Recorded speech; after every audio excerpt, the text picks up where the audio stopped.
Pemerintah memutuskan menaikkan level PPKM di Jabodetabek menjadi level 2. Dengan keputusan ini, otomatis sejumlah aturan pelonggaran kembali diperketat menyesuaikan dengan kenaikan level. Menko Luhut mengatakan Jakarta dan sejumlah daerah angka tracingnya menurun, sementara di Jawa Bali terjadi tren kenaikan kasus. Bagaimana pantauan pemerintah terhadap penanganan pandemi di Jabodetabek? Kita akan diskusikan pada malam hari ini mengapa kemudian PPKM Jabodetabek naik level menjadi level 2. Ada Pak Alexander Ginting, Kabid Penanganan Kesehatan Satgas COVID-19, dan juga Pak Pandu Riono, epidemiolog dari FKM UI. Selamat malam Pak Alex, Pak Pandu, apa kabar? Selamat malam, kabar baik. Ya, kabar baik. Kita malam hari ini bicara soal kenaikan level PPKM yang sudah ditetapkan oleh pemerintah. Saya akan ke Pak Alex terlebih dahulu. Pak Alex, karena sudah ditetapkan PPKM level 2 naik ya, Jabodetabek, khususnya Jakarta. Pengamatan Satgas sebetulnya Pak, dalam beberapa waktu terakhir ini bagaimana penanganan dan juga situasi pandemi di Jabodetabek? Ya, sebenarnya penanganan di Jabodetabek dari dulu juga selalu di depan. Dan kemudian penanganan termasuk di sektor hulu dan sektor hilir, sebenarnya ini sudah di-manage dengan baik. Tapi persoalannya memang bebannya yang cukup tinggi. Jadi mengurus aglomerasi, di mana penduduk itu hilir mudik antara Jakarta, Bekasi, Tangerang, kemudian Bogor. Jadi ini cukup berpengaruh. Oleh karena itu memang DKI Jakarta tidak bisa sendiri dalam menanggulangi tersebut. Yang kedua adalah kesadaran masyarakat untuk tetap kewaspadaan yang tinggi. Ini juga menjadi tantangan tersendiri karena Jakarta itu sebagai kota metropolitan di mana sektor publiknya cukup banyak dan kemudian sektor untuk pasar juga cukup luas, sehingga memang yang terjadi adalah penurunan kepatuhan dalam melaksanakan protokol kesehatan. Dan kalau kita lihat dari laporan dari Kepala Dinas Kesehatan DKI Jakarta, sebenarnya untuk kontak tracing Jakarta cukup baik. Dan ini tetap ada kemajuan dan tidak pernah turun. Demikian juga pencapaian vaksinasi, baik vaksinasi 1 dan vaksinasi 2 itu paling unggul di antara seluruh provinsi se-Indonesia. Ini harus kita akui di dalam manajemen baik juga di hulu maupun di hilir. Hanya persoalannya memang bahwa masyarakat Jakarta itu tidak berdiri sendiri. Dia dikelilingi oleh kabupaten kota yang juga sekarang ini PPKM level 2 dan termasuk juga beberapa kota. Jadi dalam hal ini seperti Depok, Tangerang. Jadi oleh karena itu tidak bisa oleh karena kemampuan prestasi di DKI sendiri, tapi harus mengikutkan sertakan juga kabupaten kota di daerah tetangganya seperti Jawa Barat. Dan kita lihat kalau pencapaian vaksinasi di daerah Bogor itu tidak setinggi bagaimana pencapaian di DKI, termasuk juga di Bekasi ataupun di kota Bekasi. Oleh karena itu memang dalam penanggulangan ini memang harus secara kolateral harus bisa bersama-sama. Tapi kalau kita lihat dari laporan pengkajian pemerintah terhadap naik turunnya PPKM ini sebenarnya masih terkendali. Dari jumlah kasus yang naik turun itu masih dalam batas bisa dikendalikan. Hanya memang Jawa Tengah angka kematiannya meningkat sedikit dibandingkan 4 minggu yang lalu. Tapi kasus harian ataupun kasus positif cukup meningkat juga di DKI. Jadi inilah yang menjadi tantangan. Jadi artinya ini harus perlu dibangun kewaspadaan yang tinggi di masyarakat dan kemudian tetap menerapkan protokol kesehatan. Dan yang ketiga juga adalah mobilisasi ini harus memang perlu dibatasi.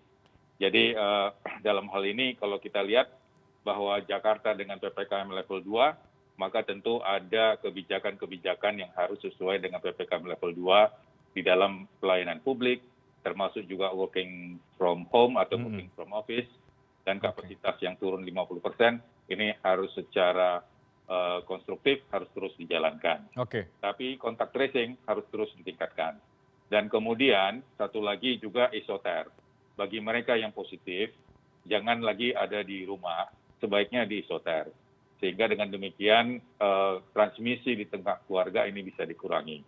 Dan kemudian dengan dilakukan isoter, kita bisa memonitor komorbid. Dan untung di DKI ada Wisma Atlet yang bisa membantu di dalam penata laksanaan mereka yang positif dengan gejala ringan. Oke, menarik. Saya ke Pak Pandu. Pak Pandu, apa yang Anda baca, Pak Pandu, dari keputusan pemerintah menaikkan PPKM level di Jabodetabek menjadi level 2? Kalau Pak Luhut katakan karena tracingnya menurun sehingga kemudian ada kenaikan level. Tadi juga Pak Alex menekankan bahwa kenaikan kasus sebetulnya masih terkendali, hanya di DKI Jakarta ada peningkatan.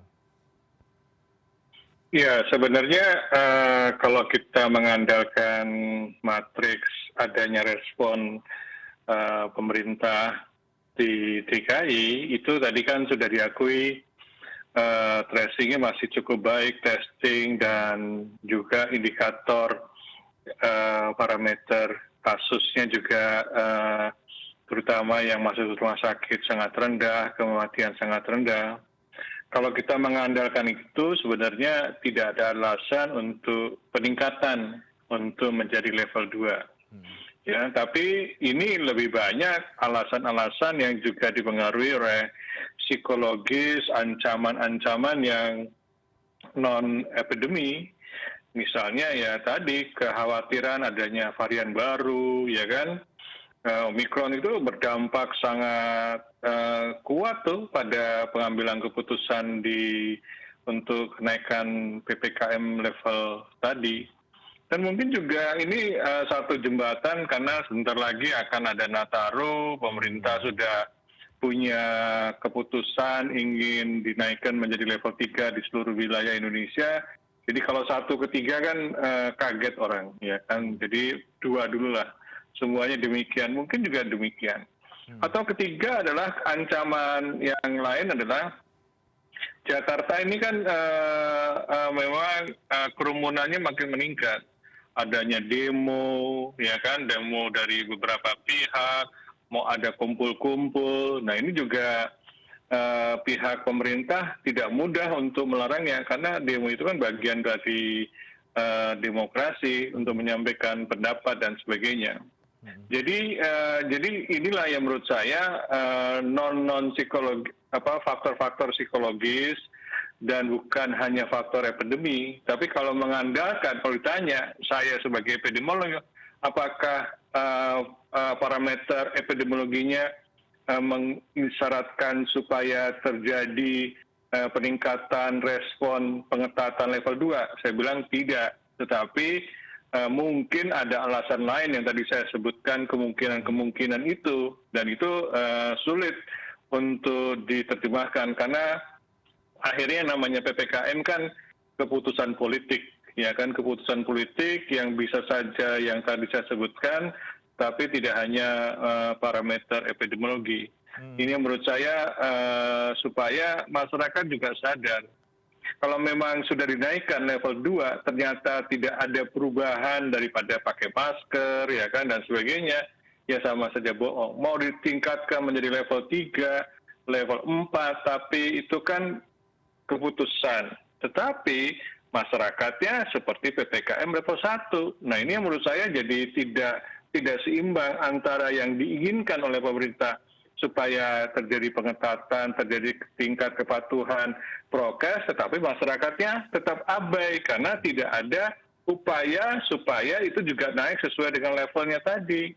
Jadi ada pengabaian juga. Jadi ini yang menurut saya, banyak orang bilang, oh naik level 2, nggak apa-apa.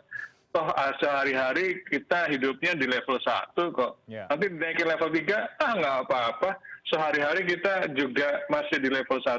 Nah ini yang berbahaya. Jadi maunya diketatkan, tetapi yang terjadi masyarakat acuh, masa bodoh. Nah ini yang menurut saya tidak boleh terjadi. Oke, Pak Pandu, kalau secara epidemi ini menurut Anda belum tepat untuk menaikkan level, tapi kalau yang faktor non-epideminya ini tepat tidak kemudian ini dinaikkan, Pak Pandu, dengan berbagai tadi bacaan dari Anda ya, termasuk juga soal transisi ke PPKM level 3, jembatan untuk Nataru, ancaman non-epidemi, tepatkah ini kemudian diambil, Pak Pandu, sebagai sebuah keputusan politik? Ya, saya kan bukan politikus, ya kan. Jadi ini keputusan politik tuh keputusan yang tidak bisa saya judgment kecuali saya anggota DPR atau saya jadi anggota partai. Karena saya akademis, epidemiolog, saya tidak bisa menilai apakah keputusan politik ini sesuai tidak. Tapi konsekuensi dari keputusan politik terhadap kemungkinan pandemi, tadi epidemi, di mana kita mengharapkan tingkat kepatuhan, saya bisa menilai janganlah meningkatkan level, tetapi implementasi di lapangannya tidak sesuai dengan levelnya, karena masyarakat bisa abai dan ini jauh lebih merugikan kita semua. Oke, jadi menaikkan angkanya saja levelnya, tapi kemudian implementasinya ya sama-sama saja begitu, berapapun PPKM levelnya yang kemudian diterapkan. Pak Alex, bagaimana Pak soal angkanya oke dinaikkan, tapi kemudian yang juga penting adalah bagaimana memastikan bahwa masyarakat juga dan aturannya juga akan mengikuti ke level kedua ini. Karena mungkin dalam 2-3 minggu kebelakang masyarakat sudah terbiasa dengan cara beraktivitas di PPKM level 1. Ya, jadi bahwa seluruh tindakan yang dilakukan dalam penanggulangan COVID ini ada instrumen yang kita gunakan, yaitu instruksi Mendagri. Dan saat ini instruksi Mendagri nomor 62, dan kemudian juga dengan surat edaran Satgas nomor 24. Khususnya juga yang mengatur mengenai mobilitas selama libur Natal dan Tahun Baru. Mengenai levelisasi tentu sudah ada kesepakatan yang dibuat, yaitu bahwa intinya itu substansinya itu berpedoman pada rekomendasi Badan Kesehatan Dunia, di mana kita mengatur PPKM level 1 itu angka kasus positifnya itu kurang dari 20 orang per 100.000 penduduk. Dan kemudian angka di rumah sakit itu 5 orang di bawah 100.000 penduduk. Dan demikian juga angka kematian kurang dari 1 orang. Jadi ini sudah ada pengaturannya sampai juga dengan PPKM level 4. Hanya yang penting bahwa dengan diberlakukannya PPKM level 2, maka tentu ada respons yang harus kita siapkan. Dalam hal ini tentu misalnya mengatur pembelajaran tatap muka, di mana maksimal kapasitasnya 50%. Kemudian kapasitas PTM pada SDLB, MILB, dan kemudian dalam SMLB. Demikian juga work from office maksimal 50%, yang from home 50%. Pasar tradisional, pedagang kaki lima, toko kelontong tetap dibuka tetapi ada batasan waktu dan kemudian tidak terjadi kerumunan. Demikian juga mengenai restoran. Ini juga akhirnya dibatasi jadi 50% dan jam tutupnya jam 21, dan kemudian mal juga dengan pengunjung maksimal 75%, jam dibukanya sampai dan ditutupnya sampai jam 9 malam. Dan inilah semua yang harus diatur kalau dengan PPKM level 2. Persoalannya sekarang adalah pengawasan dan pengendalian. Oleh karena itu instruksi Mendagri mengatakan bahwa kepada seluruh gubernur, bupati, dan wali kota untuk mengaktifkan satgas-satgas di wilayah masing-masing. Jadi wilayah itu tidak hanya mesti wilayah administratif, termasuk juga lingkungan-lingkungan, misalnya di mal, di tempat wisata, kemudian di tempat keramaian publik, di pasar. Ada satgas yang mengatur check-in, check-out-nya, ada yang mengatur kapasitasnya sehingga tidak terjadi tumpah ruah kerumunan. Saya setuju apa yang disampaikan Dr. Pandu Riono, bahwa memang pengawasan pengendalian ini memang harus ditingkatkan, sehingga dia harus sesuai dengan levelisasinya. Jadi oleh karena itu memang ada 2 hal yang harus kita bangun. Kita membangun kewaspadaan yang tinggi di masyarakat, tetapi juga kita mendorong pada Satgas, pada pemerintah, Forkompimda, untuk tetap melakukan pengawasan dan pengendalian yang ketat. Jadi sesuai dengan levelisasinya. Ini harus seimbang. Karena kalau tidak ada yang mengawasi dan mengendalikan, ya percuma juga. Jadi oleh karena itu, kita harus membangun kewaspadaan yang tinggi. Di samping itu juga, kita juga menyadarkan masyarakat dengan menggunakan aplikasi Peduli Lindungi. Jadi artinya ini juga harus direspons. Kalau dia merah, berarti dia belum divaksinasi. Kalau dia hitam, berarti dia terinfeksi. Dia nggak boleh keliaran. Dia harus dibawa ke isoter. Paling tidak dia di isoman. Demikian juga kalau kuning, berarti vaksinasinya belum tuntas. Dia harus divaksin. Jadi oleh karena itu, pengendali dan pengawas ini harus memberikan respons terhadap apapun yang bergerak dalam rangka penanggulangan. Jadi ini yang harus kita sampaikan, sehingga dalam pelaksanaan ini, masyarakat itu tidak menjadi objek. Tapi masyarakat itu harus menjadi subjek. Dia adalah bagian dari penanggulangan tersebut. Dengan kewaspadaan yang tinggi, tentu kita bisa bersama-sama untuk menjaga supaya tidak terjadi lonjakan kasus. Vaksinasi iya, tapi protokol kesehatan juga lebih penting. Oke. Baik, Pak Alex, tapi sesungguhnya catatan Satgas bagaimana soal tracing yang terjadi di Jabodetabek? Apakah memang benar ada penurunan tracing dan apakah kemudian ke depan juga Satgas melihat perlu untuk daerah-daerah lain menaikkan levelnya menjadi level 2 juga karena di akhir tahun nanti kita akan masuk ke level 3. Kita bahas di segmen berikutnya. Kami akan segera kembali sesaat lagi.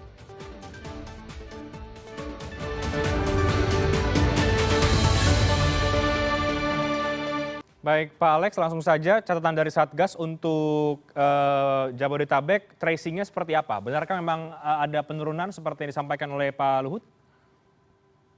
Jadi kalau kita lihat dari laporan harian bahwa kasus positif harian itu sebenarnya terkendali untuk seluruh Indonesia, bahkan laporan kematian itu 11. Dan kemudian jumlah spesimen yang diperiksa pada laporan per hari ini itu lebih kurang 233.863. Jadi artinya masih ada pemeriksaan. Persoalan kontak tracing sebenarnya untuk DKI itu persoalannya adalah persoalan yang sering terjadi di aglomerasi. Jadi kalau bila mana ada yang bergejala, kemudian ada yang positif, kita mencari kontak erat itu sering terjadi domisili yang berbeda. Sebagai contoh, misalnya kalau ditemukan itu di Jakarta Pusat, mungkin kontak eratnya itu ada di Depok, ada di Bogor, dan ada di Bekasi. Demikian juga sebaliknya, positif dia di Bogor, sementara kontak eratnya ada yang di Jakarta. Padahal namanya prinsip tracing, kontak tracing, dia harus menelusur berapa kontak erat yang terjadi. Dan itu ada rasio yang harus disampaikan. Dan dalam hal ini ada permintaan 1-15. Dan kemudian kontak erat ini penelusurannya juga harus tidak hanya kepada bergejala, tetapi kepada siapa saja dia di dalam 24 jam, 72 jam dia bersama-sama. Jadi ini yang menjadi kendalanya.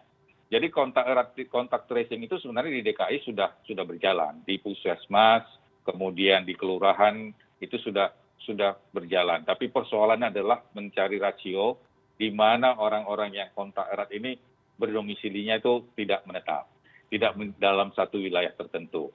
Ini yang menjadi catatan pertama. Yang kedua, bahwa memang angka vaksinasi di Jakarta sudah tinggi. Jadi bahkan untuk yang pertama itu sudah melebihi 100%, sudah di atas 90%. Tapi persoalannya vaksinasi kan bukan menghambat infeksi. Vaksinasi kan hanya meningkatkan imunitas. Dan kemudian kalau dia tidak memberlakukan protokol kesehatan yang baik, dia tetap menjadi kontak erat, dia juga tetap menjadi orang tanpa gejala yang menularkan. Jadi oleh karena itu, yang menjadi catatan kita di Jakarta ini adalah bagaimana pemberlakuan protokol kesehatan tersebut bisa menjadi etos kerjanya setiap warga. Sehingga kewaspadaan itu harus tinggi, sehingga dengan demikian ini harus diterapkan. Jadi seperti apa yang disampaikan Dr. Pandu Riono bahwa banyak orang berkerumun, kemudian tidak menerapkan protokol kesehatan, berbicara lepas masker, ini yang harus memang dicegah. Jadi jangan ada jaminan bahwa karena sudah vaksinasi sudah sangat tinggi dan nomor 1 di Indonesia, bukan berarti bebas infeksi. Buktinya dari laporan yang disampaikan hari ini, kasus positif termasuk banyak disebang oleh DKI. Walaupun memang angka di rumah sakitnya kecil. Tapi ini menandakan bahwa kepatuhan terhadap protokol kesehatan itu turun. Seiring dengan terjadinya PPKM level 1 di Jakarta, di mana terjadi ada pelonggaran-pelonggaran. Oleh karena itu, pelonggaran jangan didefinisikan terjadi kebebasan. Justru pelonggaran harus diiringi dengan kewaspadaan yang tinggi. Oleh karena itu, regulasi, surat edaran, dan semua mekanisme yang ada, intinya adalah membangun kewaspadaan yang tinggi. Sehingga dengan kewaspadaan yang tinggi, dia akan menerapkan protokol kesehatan semaksimal mungkin. Oke, baik. Pak Pandu, tampaknya memang menjadi tantangan tersendiri ya bagi wilayah Jabodetabek sebagai konsekuensi aglomerasi begitu. Seringkali kemudian PPKM di Jakarta juga dipengaruhi oleh situasi pandemi penanganannya di daerah-daerah penyangga lainnya. Nah, ini bagaimana nih Pak Pandu ke depan bagi pemerintah daerah, terutama di Jabodetabek, agar kemudian bisa di ritme yang sama, katakanlah begitu, untuk bisa menghadapi pandemi ini sehingga PPKM-nya kemudian bisa diturunkan kembali menjadi level 1? Iya, mungkin tahun depan tuh level 1-nya nih, kalau betul-betul Nataru mau di level 3. Jadi menurut saya sih ini kan masalah sinkronisasi, ya kan? Orang bilang KIS, koordinasi, integrasi, sinkronisasi, ya kan? Karena wilayah Jabodetabek secara administratif beda. Ada yang ditangani gubernur, ada yang ditangani wali kota, ada yang ditangani oleh bupati. Level ininya juga beda.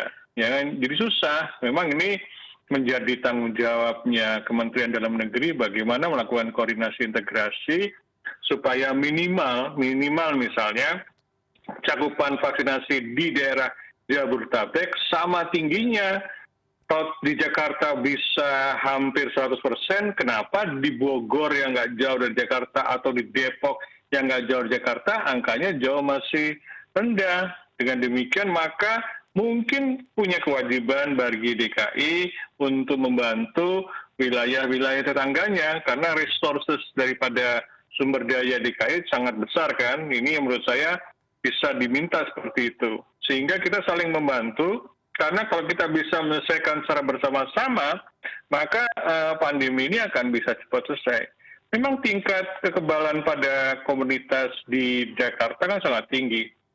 Bulan Maret saja sudah hampir 50% penduduk DKI waktu itu belum ada vaksinasi sudah punya kekebalan. Kemudian ada vaksinasi yang sangat hebat sekali cakupannya di Jakarta sehingga kekebalan untuk penduduk Jakarta sangat tinggi. Itu menyebabkan kenapa Jakarta itu cepat sekali menurunkan kasus dan cepat sekali menekan kematian. Dan itu bukti bahwa kalau kita sungguh-sungguh melakukan vaksinasi, melakukan surveillance testing, pelacakan isolasi, dan juga melakukan prokes, walaupun prokesnya ini lemah, ya kan masih lemah ini yang menjadi kendala.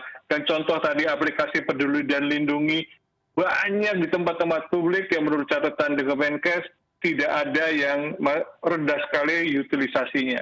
Padahal kalau itu utilisasinya tinggi, itu sudah membantu untuk menekan penyebaran penularan. Ini yang menurut saya kita sudah banyak menginvestasi dan sudah banyak sistem yang kita kembangkan, tetapi kita mudah lupa, mudah kendor karena seakan-akan pandeminya sudah terkendali. Padahal terkendali ya, tetapi belum selesai. Masih ada ancaman penularan, masih ada, dan kemungkinan adanya mutasi baru yang akan menggantikan Delta yang menjadi ancaman. Dan itu hanya bisa kita tekan terus, apapun virusnya, ikhtiarnya sama. Nah, ikhtiar itu yang harusnya dipertahankan oleh kita semua. Jadi kita mempunyai sistem yang punya sustain yang kita bisa terus masuk fase endemi di tahun depan.